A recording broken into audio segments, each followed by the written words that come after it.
TV presents moms కిచెన్కి స్వాగతం. చాలా రోజుల క్రితం ఒక కథ చెప్పానండి. ఒక కోడలు అత్తగారింటి నుంచి చెరువుకి వెళ్తుంది, అంటే కాపలాకి వెళ్తుంది, పొలం కాపలాకి వెళ్ళేటప్పుడు ఏం చేస్తుందంటే అమ్మాయి కారంగా తినాలనుందని పెసరపప్పు మిరపకాయలు మూట కట్టుకుని పట్టుకెళ్ళి పొలంలో ఉన్నటువంటి రోట్లో పెసర పచ్చడి చేసుకుంటుంది.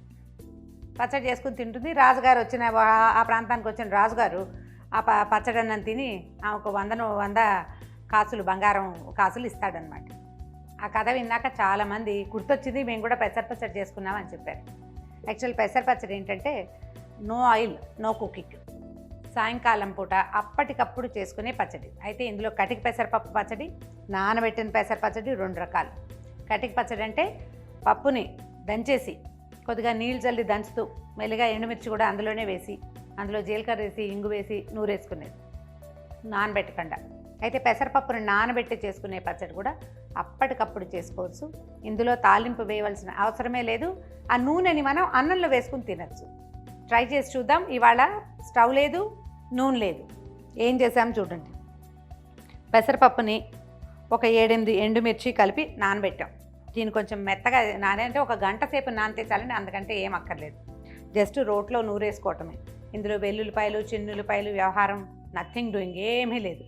జస్ట్ జీలకర్ర, ఇంగువ, తర్వాత ఉప్పు వేసుకుంటాం ఎట్లాగో పచ్చడిలో. ఒక నిమ్మకాయ పిండితే కారంగా పుల్లగా కమ్మగా బ్రహ్మాండంగా ఉంటుంది. ట్రై చేసి చూడండి, నేను చేసి చూపిస్తాను.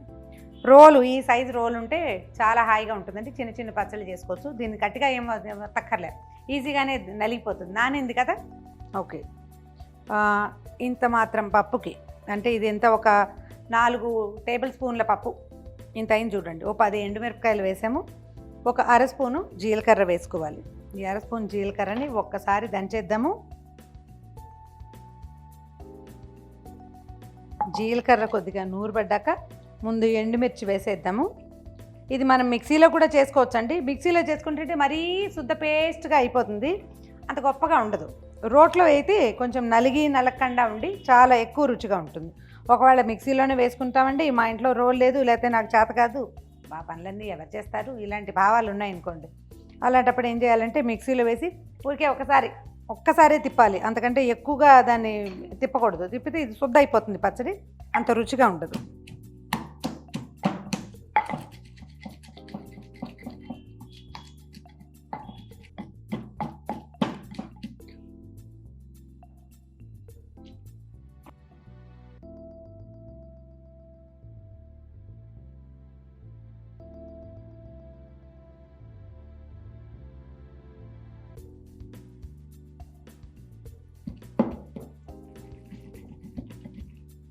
దీంట్లో ఏం చేద్దామంటే, మా చిన్నప్పుడు అండి ఇలాంటి డబ్బాల ఇంగు కాకుండా పాల ఇంగు అని వచ్చేది, ఇప్పుడు కూడా వస్తుంది. మాగాయ పచ్చళ్ళు అవి చేసేటప్పుడు దాంట్లో అవి వేసుకునేవాళ్ళు అనమాట.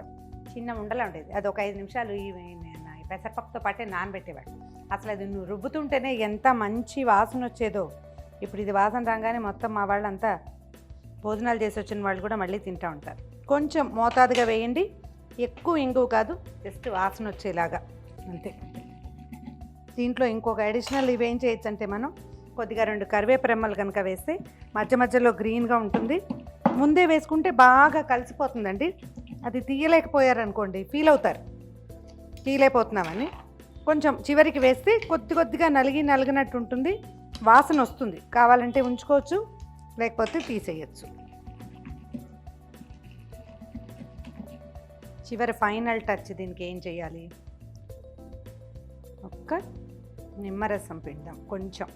దీంట్లో పులుపు ఏం వేయలేదు, మనం చింతపండు పెట్టలేదు కదా, అందుకని కొంచెంపాటి నిమ్మరసం కనుక వేస్తే బాగుంటుంది.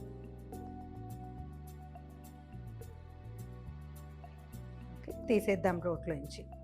చిన్న బరకే ఉండనివ్వండి, మెత్తగా శుద్ధగా చేయొద్దు.